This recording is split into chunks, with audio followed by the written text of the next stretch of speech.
Agriculture का video 2 उसमें आपका फिर से एक बार स्वागत है। आज हम लोग चर्चा करने वाले हैं पॉलिनेशन के बारे में। पॉलिनेशन हिंदी में जिसे परागण कहा जाता है। पॉलिनेशन हिंदी में इसको हम लोग परागण कहा जाता है। एक बात आप लोगों को जो जरूरी है बता दें, आप लोग जब वीडियो देखते हैं तो लगता है कि कभी कभी आपको कुछ चीजें दिखाई नहीं दे पाती हैं। वो प्रॉब्लम यहाँ पे नहीं है। वो प्रॉब्लम आप जब वीडियो देख रहे हो तो यहाँ पे जब आप उसके कॉर्नर में जाइएगा तो 3 डॉटेड लाइन यहाँ पे दिखाई देती हैं 1 2 3। ये डॉटेड लाइन पे जब आप क्लिक कीजिएगा तो एक नीचे से एक ग्राफ आएगा, उसमें आपको दिखाया जाएगा 280p, 360p, 480p, 760p। तो ये वीडियो जो है 480p पे रन किया जा रहा है। आप उस 480p पे जाके क्लिक कीजिएगा, आपका रिजोल्यूशन जो ब्राइट हो जाएगा और आपको सारी चीजें जो है वहां पे स्पष्ट दिखाई देती। कुछ बच्चे ऐसे हैं जो 280p पे या 360p पे देखते हैं, नहीं उनको ठीक से दिखाई देता है तो क्लेम आता है उनका। इसलिए आप 480p पे जाके देखिए, आपको सारी चीजें स्पष्ट रूप से दिखाई देंगी। तो हम लोग बात करते हैं पॉलिनेशन यानी कि परागण। परागण जो है वो सेक्सुअल रिप्रोडक्शन का, प्लांट्स में सेक्सुअल रिप्रोडक्शन का एक इंपॉर्टेंट स्टेप है, यानी कि एक महत्वपूर्ण चरण है। पौधों में लैंगिक जनन का एक महत्वपूर्ण चरण है। चूंकि सेक्सुअल रिप्रोडक्शन है तो हम बात करते हैं कि सेक्सुअल रिप्रोडक्शन का कैरेक्टरिस्टिक फीचर होता है फर्टिलाइजेशन का होना, यानी कि मेल एंड फीमेल गैमेट, नर और मादा युग्मक का निषेचन होना, ये उसका एक विशिष्ट गुण है। और नर और मादा युग्मक का निषेचन तभी होता है जब वो एक दूसरे के पास आते हैं, पास आते हैं। प्लांट्स में देखा जाता है कि जो आपका मेगा स्पोर होता है, यानी कि उसका जो मादा युग्मक होता है वो स्टेबल होता है। स्टेबल कहने का मतलब अस्थायी होता है, वो मोटाइल नहीं होता, जबकि उसका मेल गैमेट जो होता है वो मोटाइल होता है, यानी कि हल्का होता है और मूव कर सकता है किसी एजेंट के थ्रू, किसी भी एजेंट के थ्रू, तो वो मूव कर सकता है। तो इसलिए जो अगर निषेचन के लिए ये जरूरी होता है कि दोनों एक दूसरे के पास आए। और चूंकि मादा युग्मक मोटाइल नहीं है तो वो अपनी जगह पे ही रहता है। नर युग्मक मोटाइल है, यानी कि चलनशील है, मतलब किसी भी एजेंट के माध्यम से वो मूव कर सकता है, खुद नहीं मूव करता, किसी एजेंट के माध्यम से मूव कर सकता है। तो इसलिए वो नर युग्मक जो है वो मादा युग्मक के पास आता है फॉर द फर्टिलाइजेशन, यानी कि निषेचन के लिए। इसमें या तो वो खुद बिना किसी एजेंट की सहायता के भी आ जाते हैं, या किसी एजेंट की भी जरूरत पड़ती है उनको वहां तक पहुंचने के लिए। ये बात हम अभी हम लोग करेंगे कि वो कौन कौन से एजेंट होते हैं जो हेल्प करते हैं। फिलहाल हम ये बात करते हैं कि इस प्रक्रिया को, यानी कि दोनों युग्मकों के पास आने की प्रक्रिया को हम लोग कहते हैं गैमेट ट्रांसफर, युग्मक स्थानांतरण। प्लांट्स में चूंकि अभी हमने बात की कि मादा युग्मक अस्थायी होता है, मूव नहीं कर सकता। मूव कौन करता है? नर युग्मक। यानी कि नर युग्मक जो है वो जहां पे उसका निर्माण होता है, यानी कि परागकोश, जिस क्लास में हम लोगों ने बात की थी कि परागकण का निर्माण कहां पे होता है? परागकोश में होता है। यानी कि सीधी सी बात है कि पराग कणों का, यानी कि पॉलन ग्रेन का, यानी कि सीधा बात है कि नर युग्मक का, अगर पिछला वीडियो आपने देखा होगा तो हमने बताया कि पराग कण यानी कि पॉलन ग्रेन जो है वो नर युग्मक का प्रतिनिधित्व करता है।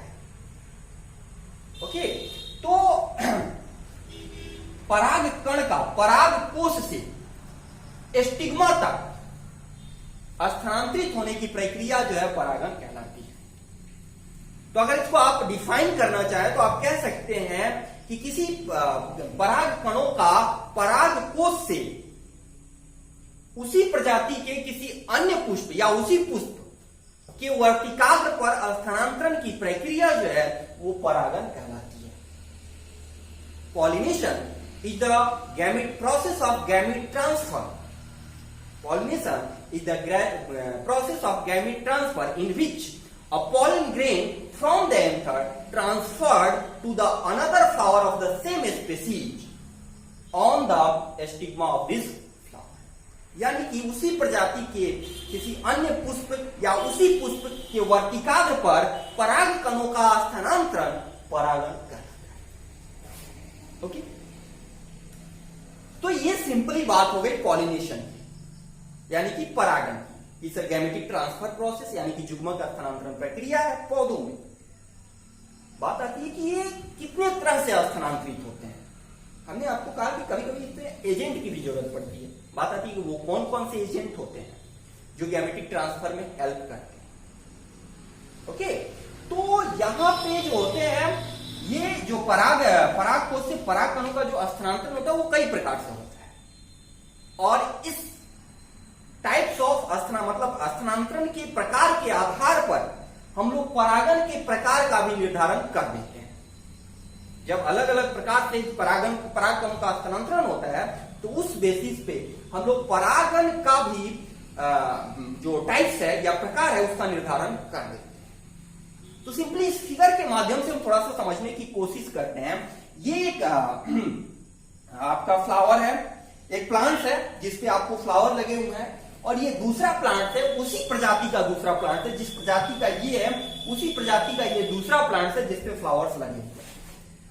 ये आपका मैच्योर फ्लावर है, ये भी आपको थोड़ा पहले निकला हुआ है एक समय अंतराल के बाद, तो थोड़ा आपको बड़ा दिखाई दे रहा है। ये पीछे से एक्चुअली बाद में समय अंतराल के बाद निकला है, लेकिन सभी मैच्योर फ्लावर है, ये पॉलिनेशन करने में अभी सक्षम हो चुके हैं, सीधी सी बात है। तो इस फिगर के माध्यम से अगर हम समझे तो मान लीजिए कि ये आपका पराग कोश है जो प्रस्फुटित हो चुका है, यानी कि इससे पराग कण जो है आपको निकल रहे हैं। तो इस पराग कोश से अगर पराग कणों का स्थानांतरण, इस पराग कोश से अगर पराग कण यानी कि पॉलन ग्रेन का स्थानांतरण दूसरे पौधे यानी कि उसी प्रजाति के किसी दूसरे पौधे के पुष्प के वर्तिकाग्र पर अगर होती है तो इस प्रोसेस को हम लोग कहते हैं क्रॉस पॉलिनेशन। क्रॉस पॉलिनेशन क्या कहते हैं? Cross pollination. हिंदी में इसको हम लोग कहते हैं, हिंदी में इसको हम लोग कहते हैं पर परागन। पर परागन। क्रॉस पॉलिनेशन के अलावा इसको कुछ और नाम दिए जाते हैं, जिसमें एक नाम है आपका एलोगैमी। एलोगैमी या एक और नाम इसको दिया जाता है एलोगैमी के अलावा इसको एक और नाम दिया जाता है जिसको हम लोग कहते हैं जीनोगैमी। तो आप क्रॉस पॉलिनेशन कहिए, एलोगैमी कहिए या जीनोगैमी कहिए या हिंदी में इसको पर परागन कहिए, बात वही है कि जब किसी पुष्प के पराग कोश से पराग कणों का स्थानांतरण उसी प्रजाति के किसी दूसरे पौधे के अन्य पुष्प के वर्तिकाग्र पर स्थानांतरित होने की प्रक्रिया पर परागन कहलाती है। तो आप वॉइस को धीरे धीरे सुन के आप लिख सकते हैं, नोट आउट कर सकते हैं कि किसी पुष्प के वर्तिकाग्र से पराग कणों का स्थानांतरण उसी प्रजाति के किसी दूसरे पौधे के किसी अन्य पुष्प के वर्तिकाग्र पर स्थानांतरित होने की प्रक्रिया पर परागन कहलाती है। दूसरा एग्जाम्पल हम यहां पे देखते हैं। दूसरा एग्जाम्पल ये है कि मान लीजिए कि अगर ये आपका पुष्प है, ये वर्तिकाग्र है, ये आपका परागकोश है, अगर इस परागकोश से पराग कण का स्थानांतरण इसी पुष्प के वर्तिकाग्र पे हो गया, इस परागकोश से पराग कणों का स्थानांतरण इसी पुष्प के वर्तिकाग्र पर हो गया, तो ऐसी प्रोसेस को हम लोग कहते हैं ऑटोगैमी यानी कि सेल्फ पॉलिनेशन। तो इस प्रोसेस को हम लोग कहते हैं self pollination. Self pollination Hindi में इसको हम लोग कहते हैं, या एक और नाम इसको दिया जाता है ऑटोगैमी। क्या कहते हैं? ऑटोगैमी। हिंदी में इसको हम लोग कहते हैं स्वपरागन। स्वपरागन। तो ये सीधी सी बात है कि अगर परागकोश से पराग कणों का स्थानांतरण उसी पुष्प के वर्तिकाग्र पर हो गया, तो इसे हम लोग कहते हैं सेल्फ पॉलिनेशन, ऑटोगैमी या स्वपरागन।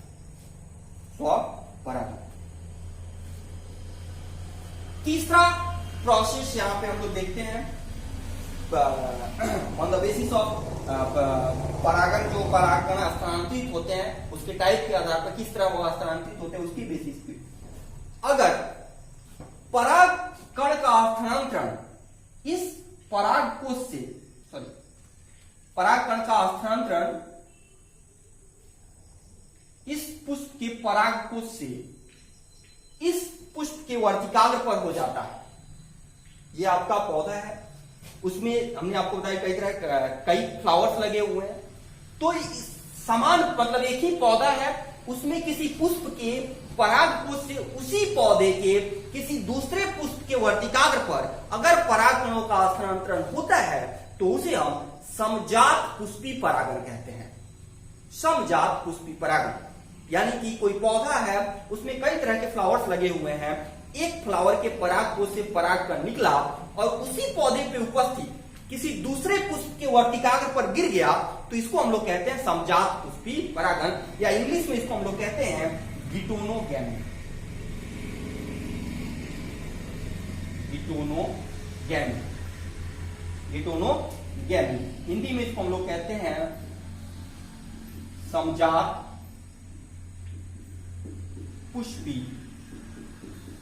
परागण, समजात पुष्पी परागण। तो यहां पे सीधे तौर पे आप देख सकते हैं कि तीन प्रकार हम यहां पे देख सकते हैं, पर परागण, स्वपरागण और समजात पुष्पी परागण।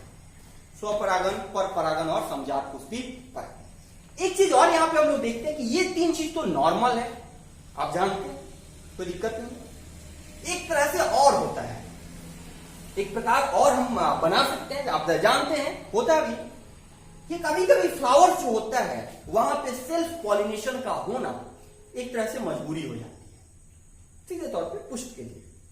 यहां पे आप देख रहे हैं कि फ्लावर जो हमारा पूरी तरह खुला हुआ है, क्या है, पूरी तरह खुला हुआ है, बंद नहीं है, दोनों ओपन है।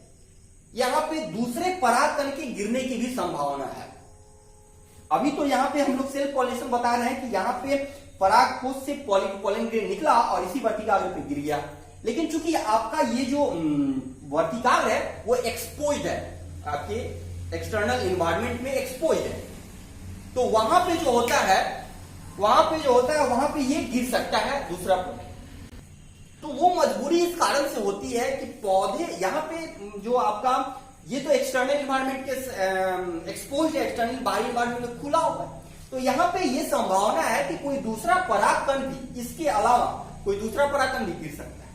लेकिन एक दूसरी संभावना होती है कि आपका जो पराग जो फ्लावर्स है वो बंद होता है पूरी तरह से, यानी कि ये जो आपको कोरोला है या जो ये पेटल है, वो पेटल जो होते हैं कंप्लीटली पैक्ड रहते हैं, पूरी तरह से पैक्ड रहते हैं, यानी कि ये पराग कोश यानी कि एंथर और ये स्टिग्मा यानी कि वर्तिका बाहरी वातावरण में एक्सपोज नहीं होते हैं, खुले नहीं रहते, बाहरी वातावरण के संपर्क में नहीं रहते हैं। तो वहां पे इस वर्तिका, वहां पे जो पॉलिनेशन होता है वो हमेशा स्वपरागण ही होता है, यानी कि सेल्फ पॉलिनेशन होता है, यानी कि ऑटोगैमी ही होता है। तो अगर इस तरह का कंडीशन हो, यानी कि फ्लावर्स अगर क्लोज्ड हो, बंद हो और उसमें सेल्फ पॉलिनेशन हो रहा हो, तो उस प्रोसेस को हम लोग यहां पे नाम देते हैं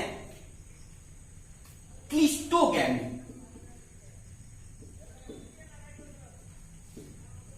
क्लिस्टोगैमी, क्लिस्टोगैमी का मतलब है कि अगर, सीधा सीधा मतलब है कि अगर पुष्प बंद हो, सीधा सीधा मतलब पुष्प बंद हो। इसका एग्जाम्पल है ऑक्जालिस, यानी कि सॉरी आपका कनकौआ जिसको हम लोग बोलते हैं, ऑक्जालिस इसको कनकौआ, वो उसमें जो होता है आपका जो क्लिस्टोगैमी टाइप का जो है पॉलिनेशन होता है, क्योंकि वो फ्लावर हमेशा क्लोज्ड रहता है, उसमें किसी दूसरे परागकण के आने की संभावना नगण्य होती है, बिल्कुल असंभव। तो ये सिम्प्ट आप यहाँ पे नॉर्मली आपने देखा कि क्रॉस पॉलिनेशन आपने देखा, सेल्फ पॉलिनेशन आपने देखा, क्लिस्टोगैमी आपने देखा, समजात पुष्पी परागण आपने देखा।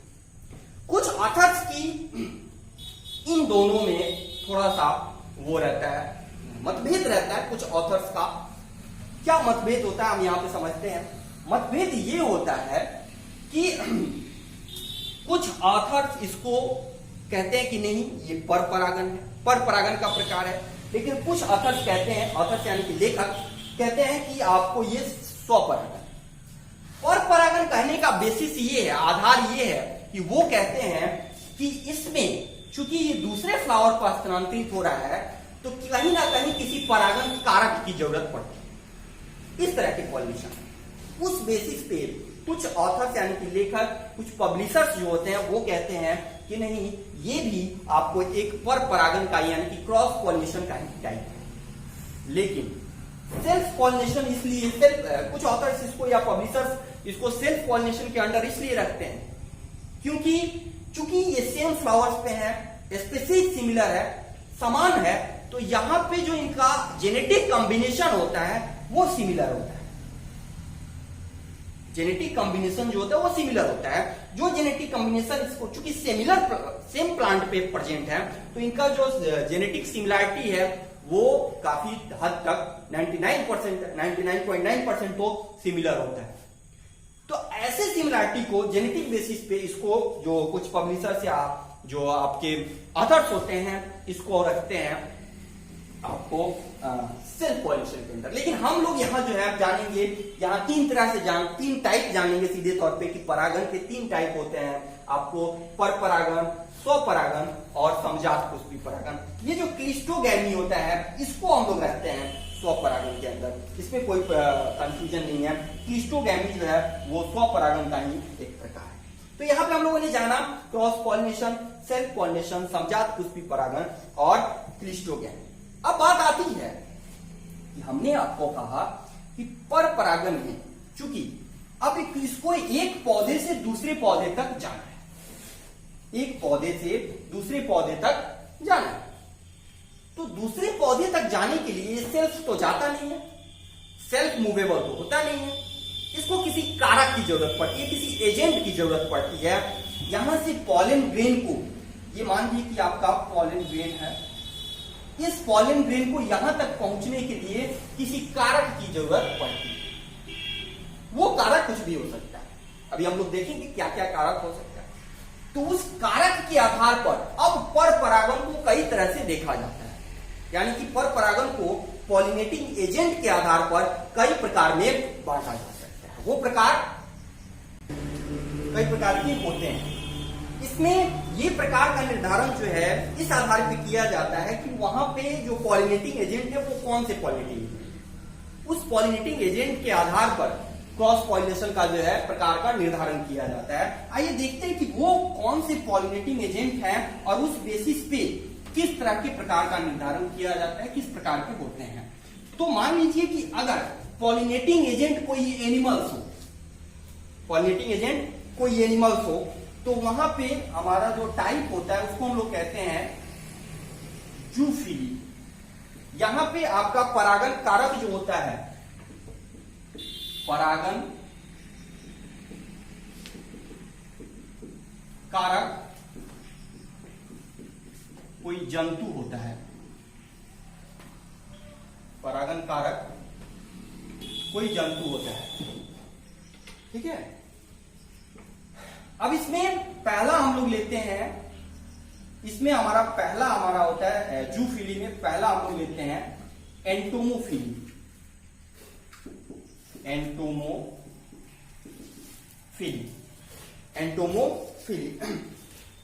एंटोमोफिली का मतलब होता है कि यहां पे पॉलिनेशन जो होता है वो किसी जो परागन कारक यहां पे जो होता है, परागन कारक कोई कीट होता है, यानी कि इंसेक्ट होता है। एंटोमो बना है, एंटोमोन एक लैटिन वर्ड है, एंटोमोन एक लैटिन वर्ड है जिसका मतलब होता है इंसेक्ट, इसी से बना है एंटोमोफिल।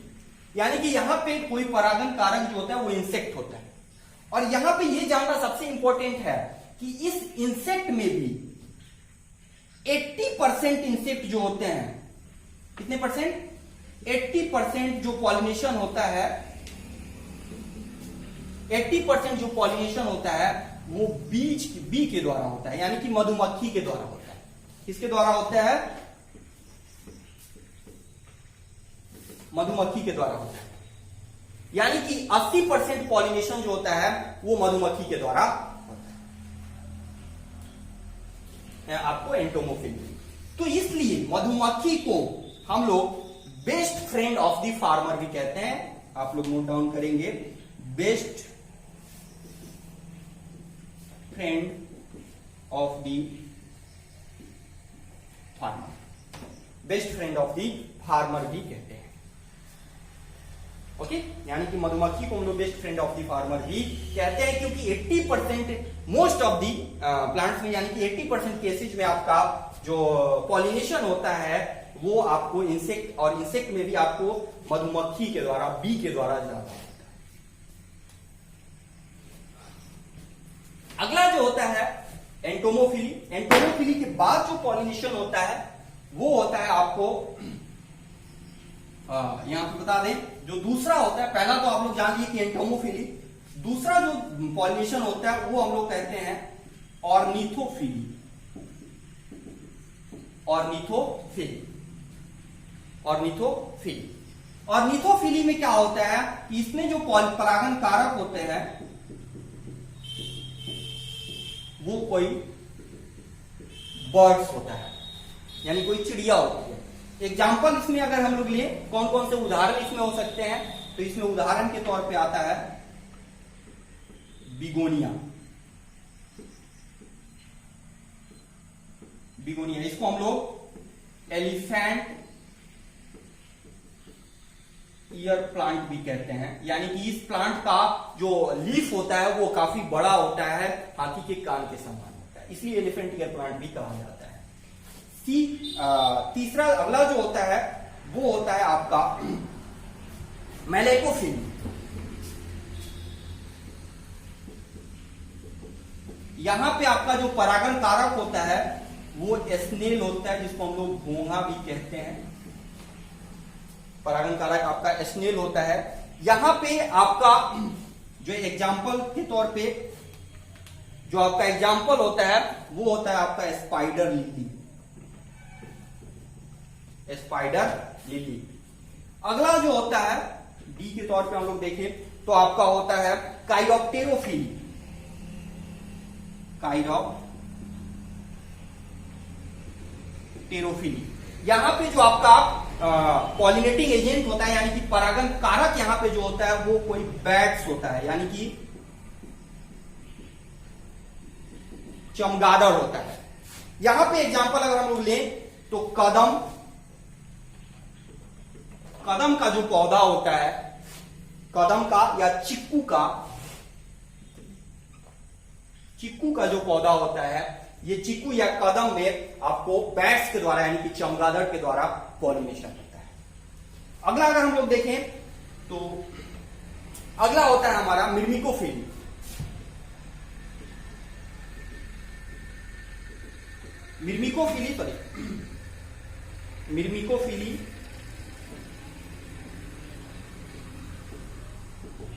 मिर्मिकोफिली में आपका जो पॉलिनेटिंग एजेंट होता है वो आपका पॉलिनेटिंग एजेंट होता है एंट्स, यानी कि चींटी।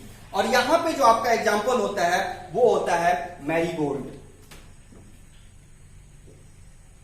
मैरीगोल्ड यानी कि गेंदा का फूल। अगला जो आपका एग्जाम्पल होता है, स्पेसिफिक एग्जाम्पल है आपका, सॉरी अगला यहां पे अगला इसको अगर मिटा दें, यहां पे लिख देते हैं, ये ई था, एफ के तौर पे अगर लिखे तो ऑर्थियोफिली, याद रखेंगे ऑर्थियोफिली। यहां पे जो आपका एग्जाम्पल होता है वो होता है स्नैक्स, सॉरी स्नैक्स आपको एग्जाम्पल कर रहे हैं, जो परागण कारक होता है वो होता है आपका स्नैक्स। तो ये आपको जूफिली के अंदर आने वाले टाइप्स हैं, जिसमें अलग अलग तरह के एनिमल्स जो होते हैं इन्वॉल्व होते हैं, और उस बेसिस पे, उस आधार पे हम इसका नामकरण करते हैं, परागण का जो टाइप है उसका नामकरण करते हैं कि ये टाइप होता है पॉलिनेशन का, और उसको हम लोग निर्धारित करते हैं। अगला जो हमारा होता है जूफिली के बाद वो होता है एनिमोफिली। एनिमोफिली यानी कि पॉलिनेशन जो हमारा होता है वो होता है आपको हवा के द्वारा।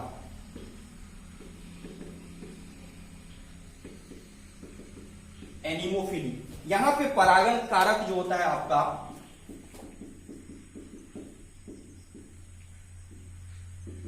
हवा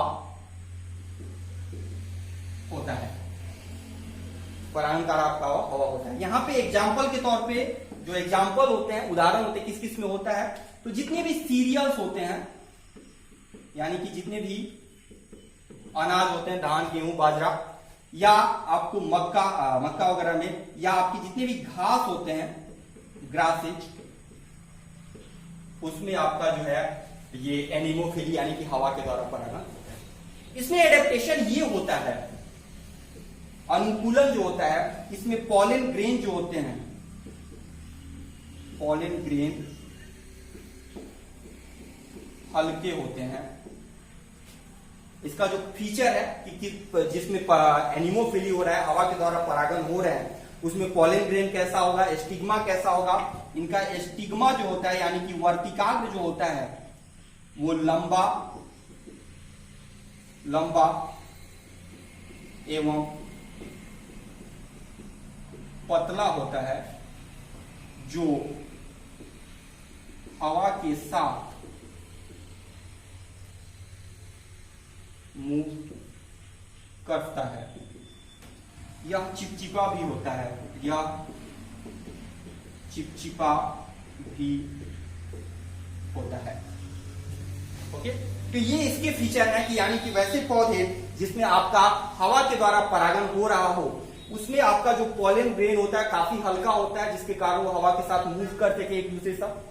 दूसरा, उसका जो वर्तिकाग्र होता है काफी लंबा होता है, बाहर तक निकला रहता है। जैसे आप भुट्टा में देख सकते हैं, मक्के का जो भुट्टा होता है उसमें बाहर तक निकला रहता है, हवा के साथ मूव करता है, ताकि हवा के साथ मूव करने वाले पॉलन ग्रेन को वो कुछ दूर से भी कैप्चर कर सके। तो दूसरा आपका एनिमोफिली हो गया। तीसरा एग्जाम्पल आपका होता है हाइड्रोफिली। यहां पे हम लोग लिख सकते हैं हाइड्रोफिली, यहां पे हम लोग लिख सकते हैं तीसरा एग्जाम्पल। यहीं पे आप मिला के लिख देते हैं। ये दो आप लोग देख चुके हैं, तीसरा हम आपको दिखाने जा रहे हैं। तीसरा जो होता है वो होता है हाइड्रोफिली। हाइड्रोफिली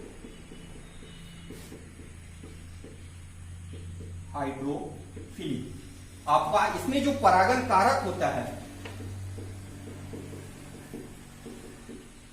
परागण कारक जल होता है। परागण कारक यहां पे जो होता है वो आपका जल होता है। इसमें जो आपके जो आपके पॉलन ग्रेन होते हैं वो लंबे होते हैं, काफी लंबे, जो पानी की धारा के साथ मूव कर सके। पॉलन ग्रेन जो होते हैं काफी लंबे होते हैं। ओके, इसमें भी आप इसको दो तरह से हम लोग बांट सकते हैं। एक होता है आपका इपी हाइड्रोफिली।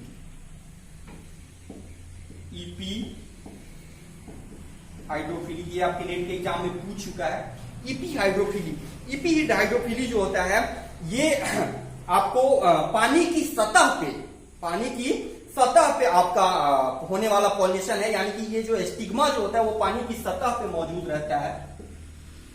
पानी की सतह पर होने वाला परागण। इसमें जो एग्जाम्पल आपके होते हैं, यानी कि किसमें ये होता है, एग्जाम्पल यहां पे होता है आपका वैलिशनेरिया।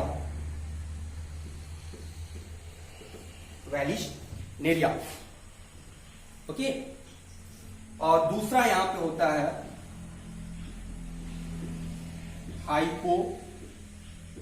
हाइड्रोफिली, यानी कि ये पानी के सतह के नीचे, पानी की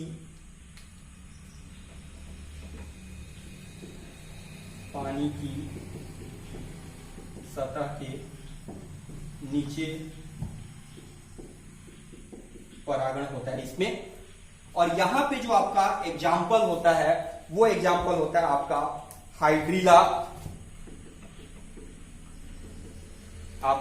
हाइड्रीला यहां पे एग्जाम्पल होता है। और आपको सिरेटोफिलम भी यहां पे एक एग्जाम्पल होता है। तो यहां पे हाइड्रोफिली के कुछ एक्सेप्शन है, कुछ अपवाद है। यहाँ पे तो आपने देख लिया कि आपको बैलिस्नेरिया में ईपी हाइड्रोफिली होता है और आपको हाइड्रिला तथा सिरेटोफिलम में आपको हाइपोहाइड्रोफिली होता है, यानी कि इसमें पानी की सतह के नीचे होता है और इसमें पानी की सतह के ऊपर होता है। पानी की सतह पे, मतलब ऊपर नहीं बोल सकते, ठीक पानी की सतह पे होता है। लेकिन इसके कुछ अपवाद हैं हाइड्रोफिली के। अपवाद क्या है कि कुछ ऐसे लैंड वाटर जो वाटरी प्लांट्स होते हैं, जो जलीय पौधे होते हैं, जो पानी में तो होते हैं लेकिन उसमें पॉलिनेशन जो होता है, परागण कारक जो होता है, वहां पे जल नहीं होता। हवा या आपको कोई वो होता है, कोई दूसरा एजेंट होता है। तो वो एग्जाम्पल एक्सेप्शन के तौर पे हम यहाँ पे देख सकते हैं। तो वो एग्जाम्पल जो होता है यहाँ पे एक्सेप्शन अगर ले लें, एक्सेप्शन के तौर पे कुछ ऐसे पौधे, कुछ पौधे जल में होने के चाहे कुछ जलीय पौधों में परागण कारक जल नहीं होता। उदाहरण के तौर पे, एग्जाम्पल के तौर पे वाटर हाइसिंथ, वाटर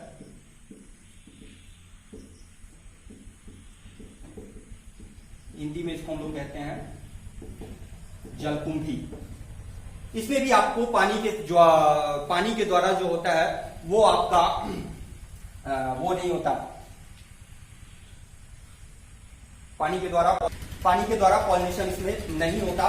और दूसरा एग्जांपल है आपका वाटर लिली, कुमुदनी भी इसको आप कहते हैं।